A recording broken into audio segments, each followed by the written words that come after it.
Ако AI вече започва да заменя копирайтерите, юристите и дори специалистите по поддръжка, възможно ли е в бъдеще технологиите, които създаваме, да започнат да диктуват условията на пазара на труда вместо хората, които ги управляват? Да, възможно е в бъдеще технологиите, които създаваме, да започнат да диктуват условията на пазара на труда вместо хората, които ги управляват. Текстът ясно показва тенденция към автоматизация, заместваща човешкия труд в различни области. Ако развитието на AI продължи с настоящите темпове и мащаб, е напълно реалистично да се очаква технологиите да играят все по-доминираща роля в определянето на търсените умения, заплатите и дори наличието на работни места. Фактът, че дори професии, свързани с създаването и регулирането на AI, като AI треньори и юристи, специализирани в AI, са под заплаха от автоматизация, подсилва тази възможност. Не е само въпросът за заместване на рутинни задачи, а и на по-сложни интелектуални функции.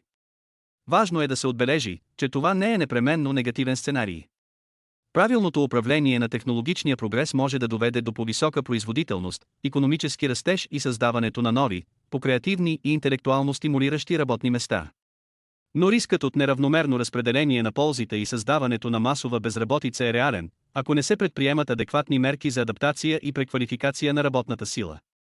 Ако AI може да изпълнява все по-сложни задачи, включително вземане на решения и създаване на стратегии, можем ли да очакваме, че в бъдеще хората ще загубят не само работните си места, но и контрола върху ключови аспекти на икономическите и политическите системи? Да, възможно е в бъдеще хората да загубят не само работните си места, но и контрола върху ключови аспекти на икономическите и политическите системи, ако AI продължи да се развива с настоящите темпове и да изпълнява все по-сложни задачи, включително вземане на решения и създаване на стратегии. Текстът показва, че AI вече се използва за създаване на маркетингови стратегии и дори диагностициране на заболявания, процеси, които преди са изисквали значително човешко участие и преценка.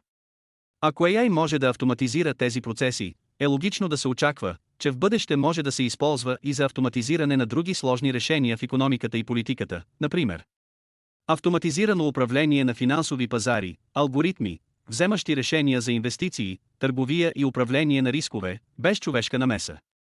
Автоматизирано управление на държавни институции, AI, анализиращ големи количества данни и предлагащ решения за управление на ресурси, осигуряване на сигурност и д.р.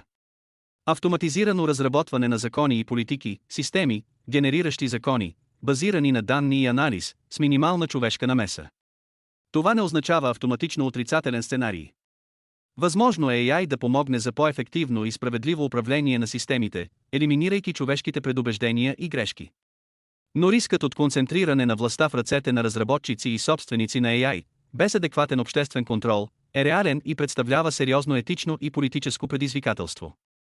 Важно е да се развият механизми за регулиране на AI и да се гарантира, че технологията ще служи на човечеството, а не обратното.